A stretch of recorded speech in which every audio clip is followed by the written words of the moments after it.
Today's daf is daf mem dalet, and we have another statement of Rabbi Yitzchak in the name of Rabbi Yochanan, in the name of Rabbi Elizabeth Yaakov, Mes Tofes Arba Mislatuma. B'Rabbanan, they made a gzera that anyone who enters into the area of proximity of a mess within 4 amos is Tomei Midrabanan, and it was a gzera because perhaps he might come closer to the mess, too close, and maybe he'll even put his hand over the mess, shaloba miskavin, and he'll become Tomei Midarais, and he won't know about it. The Tana Tuna, and we have a ton of our Mishnah in Olos Periktes Vav that supports this. Chatzar HaKever.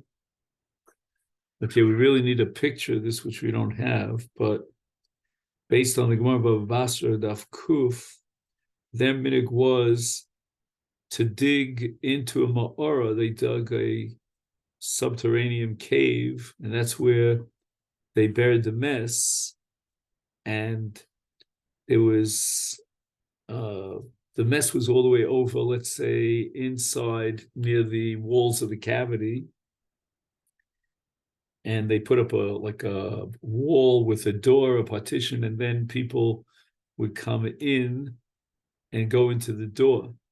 So it could possibly be that he's in this area outside the door, which is called Chatzar HaKever, and he might even be within 4 amos of the mess, but here, since he's separated from the mess by the wall and the door, then they weren't gozer tumah, because it's obvious that the mechitza is separating him from the mess, so we're not choshesh that he'll go in through the partition, through the door, and be mile al mess. But this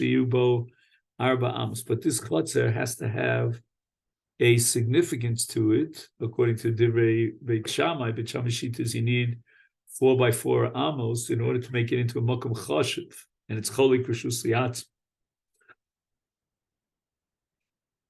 Beis Hillel, as a general rule, in terms of Chatzar HaKever, Mekil, and they hold Arba Tvachim, right? The minimum chashivas that sets up an area liatzmo is Arba Tvachim al Arba Tvachim, and that's a Gemara in Shabbos Tavav with regard to a chritz that's 10 Tvachim deep and 4 Tvachim wide, has the status of Rishus Bifnei Atzma, or for example, a Goder that's 10 Tvachim high and 4 Tvachim wide. And in Eruvin, on Daf Chafheya Mid Aleph, you have a sugi of Karpaf that's more than a base sosayim, Shalo Hukaf L'Dira, and he comes to be Mamayit it, and he builds like an amud in the middle of it that's 10 Tvachim high and 4 Tvachim wide, and that's going to be Mamayit. So we see that Arba Tfachim is Rishus Li'atzma, and Beis Hillel applies that here as the minimum size of the chutzah to give it that chashivus, so that now, if he goes into the chutzah, he's not metame even midrabanan. However, Beis Hillel qualifies this by Bedvar Amurim shepischa milamalo. So what they do is they to create this chotzer, they dig a hole, and it's just 4 tfachim by 4 tfachim wide, just enough for a body to sort of like let himself down from the street level, from the ground level down to the bottom, where there's an opening into the kever. Ahol pischa min atzad divrei hakol arba amos. But Beis Hillel agrees that if they don't just dig this hole down, but they create a whole Pesach to this chotzer, and they build steps, and you go up and down the steps, then you need, in order to create a chutz as Rishus Li'atzma, even Beis Hillel agreed to Beit Shammai, that in order to maintain his status as tar and not to contaminate himself as tameh, you need a larger area, which has got to be 4 amos squared. Klapilai, so the Gemara says just the opposite. The logic would dictate the opposite. Adarabah. Minatzad, if you have this whole area on the side and you build steps to go down, is midrid v'nofik. Then he's very careful as he goes down the steps not to come too close to the ma'ora where the kever is. And we don't have to be choshesh that he'll be mile on the kever, but milamala, if all he has to do is go into this hole and lower himself, then he efshad lo mahil. If it's such a small area, 4 tfachim, then at some point while he's climbing down, or I should say lowering himself down, he may, and he's on the coastal Marova, he may actually stretch his arm out. And therefore, Ella, we should turn it around the other way around.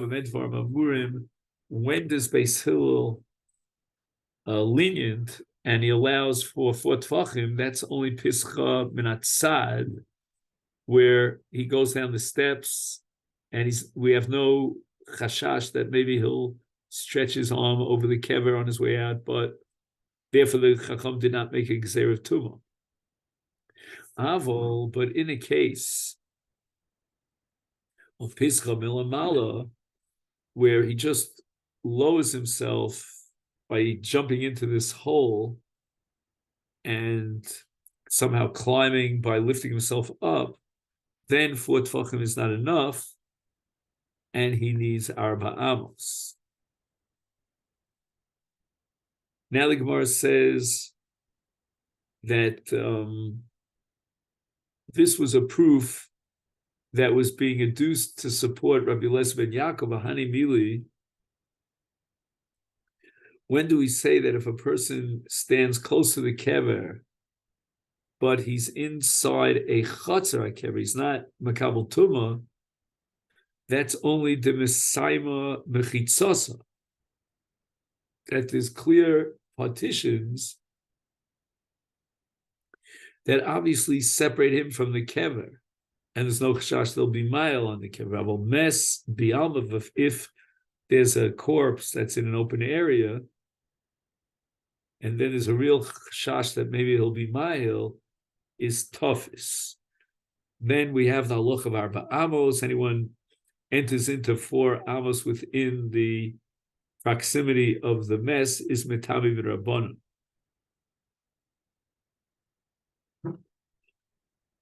And the truth is that if a mess would not be metami at all, svivo, then why do we need this whole discussion here about omed b'sol chatzar keveris tar?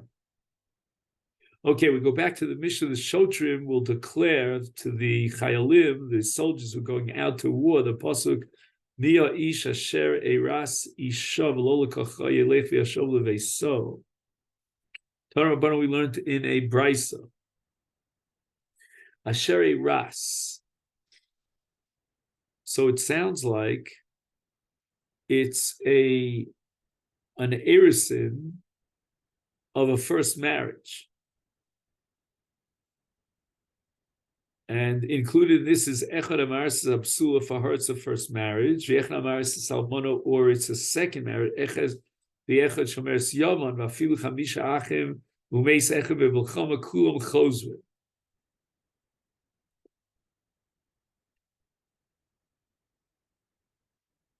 So what is he darshaning here?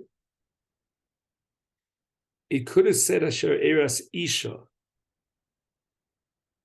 and instead it says Ish, Asher Eras Isha. So the Ish is a ribui to expand the scope of the Chazara Mi'orchem Milchama to include not only a woman whose first marriage, but any issues that is beheter, whether it be a psula, an almana, shomer yavam, So again, even though in Shomer Yavin he didn't actively be Ma'arisav, she fell from Yibum.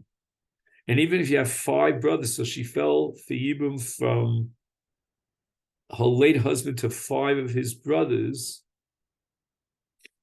When her husband, let's say, died in battle without any children, so she fell for Yibum Kulam Chosu because there's a Zika to any of the 5 brothers. The Brisa says it could have said Lo Lokach, the Lo Lekacha. Right? It doesn't say Mia Isha Sher Eres Isha Lo Lokach, but rather Lo Lekacha, and that's a mute. She Pratlal Monolakoin Golagusha Chaluskoin Hejim Mamzer Sinul Yisrael Bas Yisrael and Mamzer Nosim. These are all illegitimate marriages, and therefore there's no din of Choser Meocham Milchama. Lema Delo Krab Yosei Haglili, Krab Yosei Haglili, Omar Hayori Verachleva Misyori Averes Shabiyado.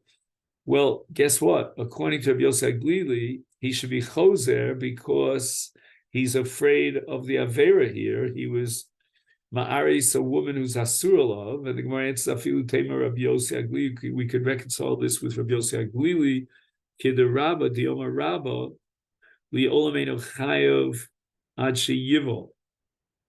At what point, according to Rabba, does he violate the Isser of being married illegitimately? That's only after he consummates the marriage with Be'ilah. Matam, and how do we derive this halacha? How does Rabba derive this halacha? Because in Almana and Grusha, in Vayikra Chaf Aleph, it says as Eile lo yikach. Mishum.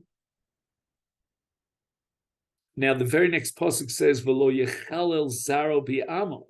It could have just said lo yikach, and that would include just the kedushin itself, the erusin itself. But the Torah added lo yechalel, and that means that after he cohabits with her, and there's the avera, at that point, he is mechalel, his wife, and the zera from kedushas kahuna, because of violation of the Isser avera of kedusha. But if he only violates lo yikach, that's not a full violation. Mishum hachi and lokat sheyivol, until he reaches the violation of lo yechal with be'ilah. So therefore, hama'aris isha suralo, he is choser b'milchama, even according to Rabbi Yossi Haglili.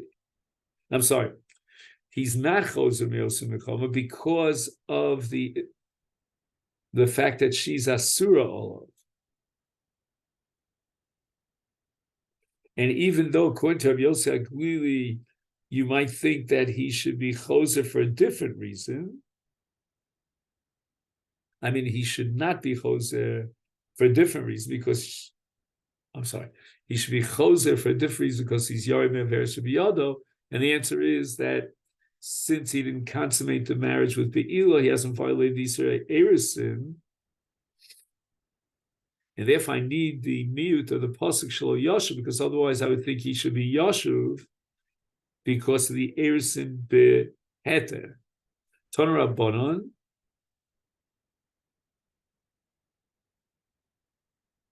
We learned in a brisa.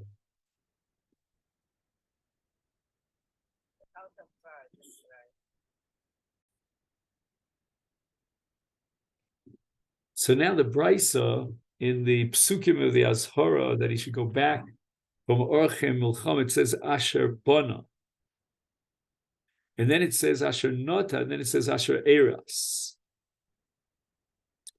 And now we have a little bit of a digression here of a small Agadah, a very nice Agadah, about the sequence of these 3 psukim. Limda Torah derech eretz sheyivna adam bayis. First, he should build a house for living quarters. V'yita kerem, and then he should set up his parnasa. V'akach yisa isha, and only then he's got both a roof over his head and a steady income. Then he should marry. V'af Shlomo melech Amar b'chas maso in Mishlei Chav Daled hachein b'chutz malachtecha, which is a reference to the bayis, building a bayis. The Atado Basada Loch, which is a reference to going out and planting the fields so that it'll have an income. Ubanisa beisecha, and then he marries a woman. The Gemara interprets as Hachein bachutz maltecha zeu bayis, building a house,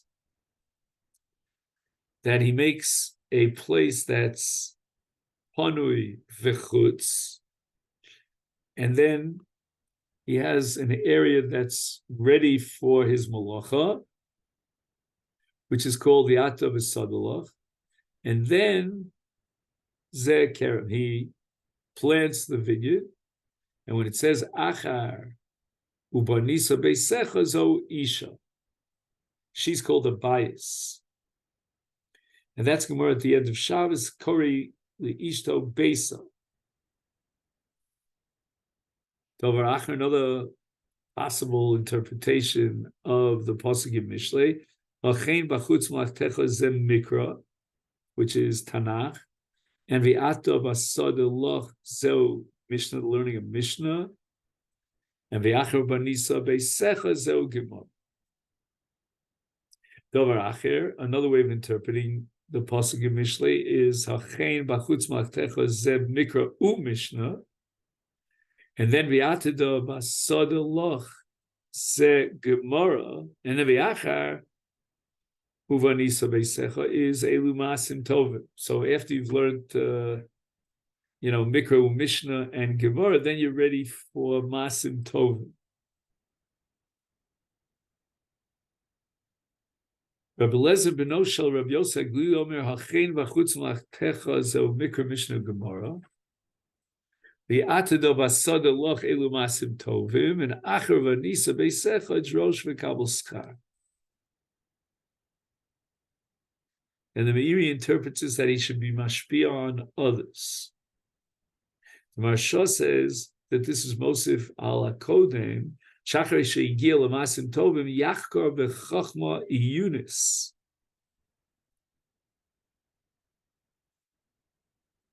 Now let's see. In this translation,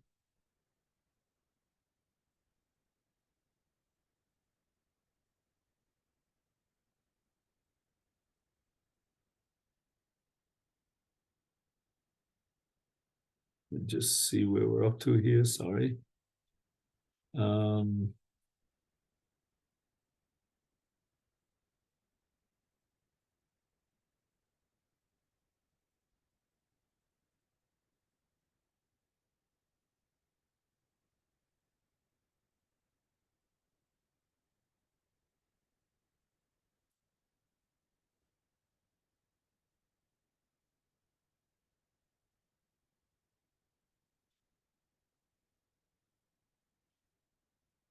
He says the following: one who is learned in Torah and pious indeed merits a deep level of understanding the Torah. With the words expound and receive reward, the Brisa urges one to avail himself of this opportunity. This series of teachings demonstrates that one who attempts a goal must attend to the necessary preliminaries. One cannot study Mishnah without Mikra, no Gemara without Mishnah. If one lacks learning, his deeds will be lacking. One who doesn't combine Torah and good deeds cannot plummet the depths of understanding.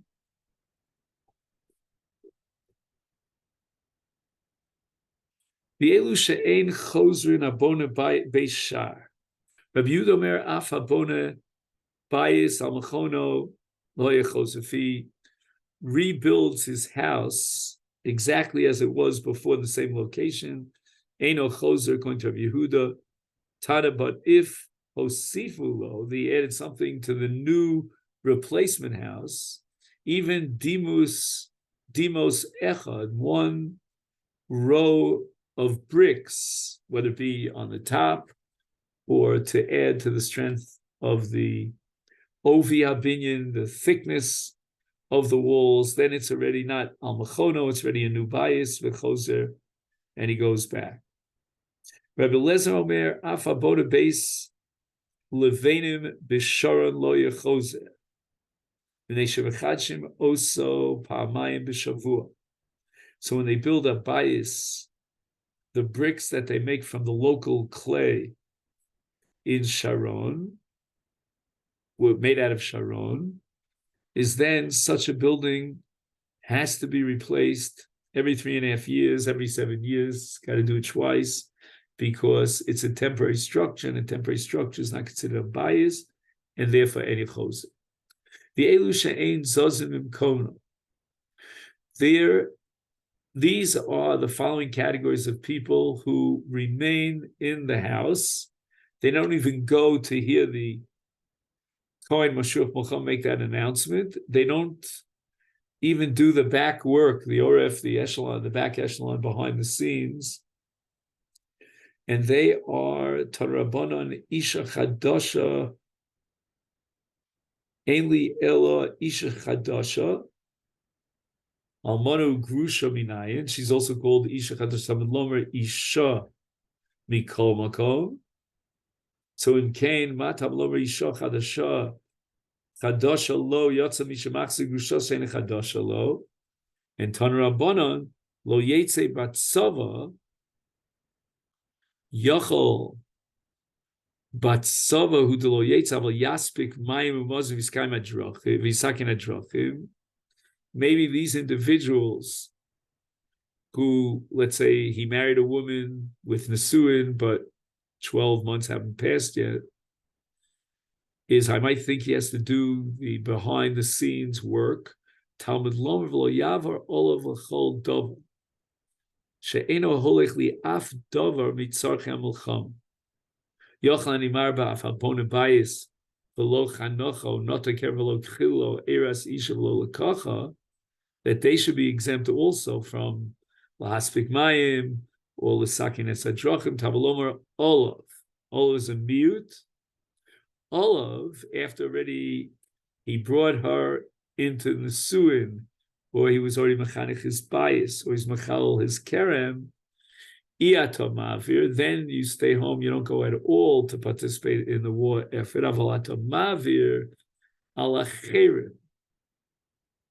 But in those other cases, that it was only erisin or a kerem v'lo chanocho, I'm sorry, or the bonabais v'lo chanocho, or not a kerem v'lo chilulo. In those cases, we have a miyut of all of that they are obligated to support the war effort actively. Umeachar de kosav lo yavar is lo yetzi b'tzav lomali. I mean, if it says lo yavar, that they're not involved in the, the back, behind the scenes work, then for sure they don't go out to the battlefield. And the Gemara answers lavar ola b'shnei lavar, that the Torah added lo yetze b'tzava so that the two lav.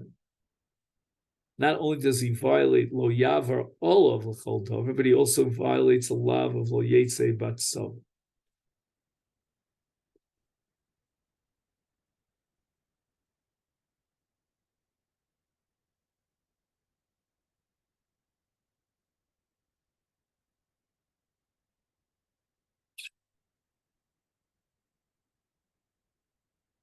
If one who's supposed to remain in his place goes out to war, he transgresses a prohibition.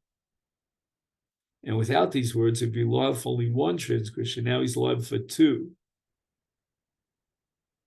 He writes here that the verse concludes with the words, he shall be free for his house for 1 year, and he shall gladden his wife that he has taken. According to the Rishonim, this means that one who has taken a wife in Nisuin should not leave the city for long periods of time to travel on business, but should remain with his wife and gladden her heart for a full year following the marriage.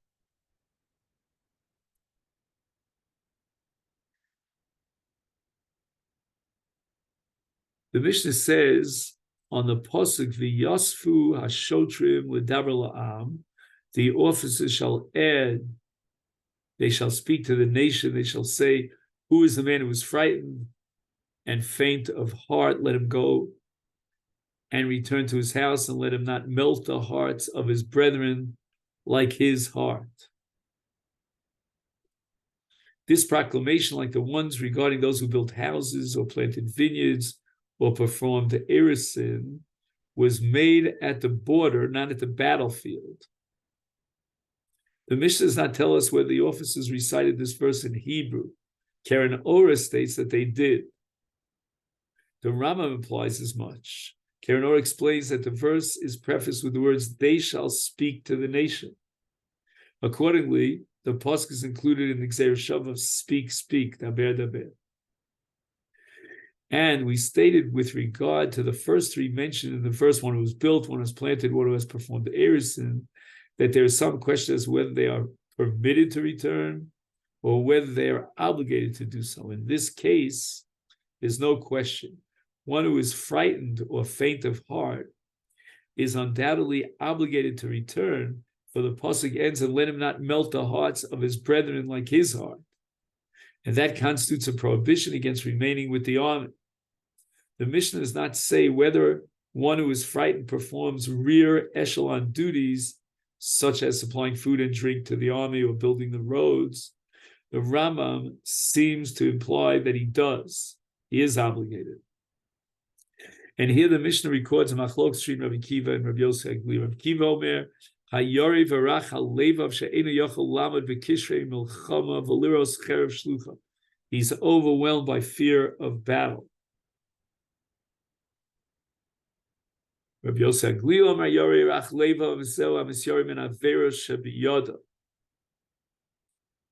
So according to Rabbi Akiva, the pasuk is understood kipshuta, referring to someone who's terrified of battle. And the Ibn Ezra and the Rabbi Vachai elaborate the two clauses in this matter. Who is frightened refers to who fears to smite others. Who is faint of heart refers to his fears that he will be smitten. Now the Mishnah says, Averos Peshabiyado in Rabbi Yosef in his hand to teach that one returns only for sinful deeds, but not for sinful thoughts.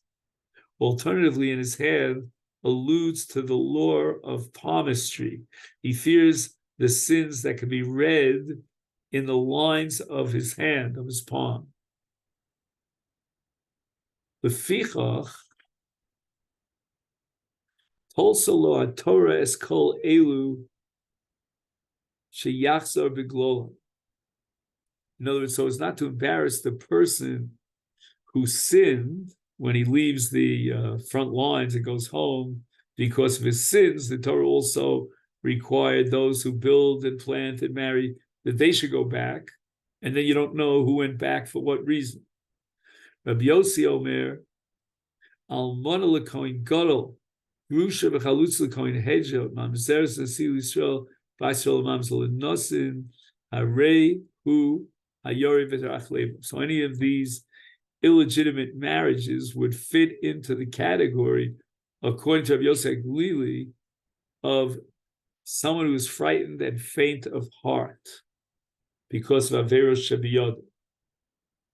So, according to Rabbi Yosef Agli, the reason the Torah exempted those who built houses, planted vineyards, and did eris was to provide a cover-up for those returning because of their sins. Rabbi Yossi agrees that frightened and faint of heart refers to a sinner, and he doesn't seem to differ in his position at all from Rabbi Yossi Aglili, and that's going to be the Gemara here in Amid Beis. Now, after the Torah gives the words of the Kohen and the officers, the Sarim, the Torah concludes with the final verse, the Shotrim, I should say. The Torah concludes with the final pasuk, Vayah kechalos hashotrim l'daber el ha'am ufaktu sarei tzvaos berosh ha'am. And it shall be when the officers finish speaking to the nation, and they shall appoint leaders of legions in front of the people. And the Mishnah adds Ubakevo at the rear of the people, Shala'am. And the Mishnah explains, Vamidim Zekifin Lifnehem, in front of the army, they would station men to set upright those who had fallen. Men of might were placed at the head of the troops at the point where the two armies would meet. They helped those who fell back to their feet, and with words of encouragement, inspire the troops to valor. Then they would station others behind the army. There would be iron axes in their hands to use on anyone who tried to flee. So anyone who turned around and run, authority or license was given for the guard to sever his legs. Wow.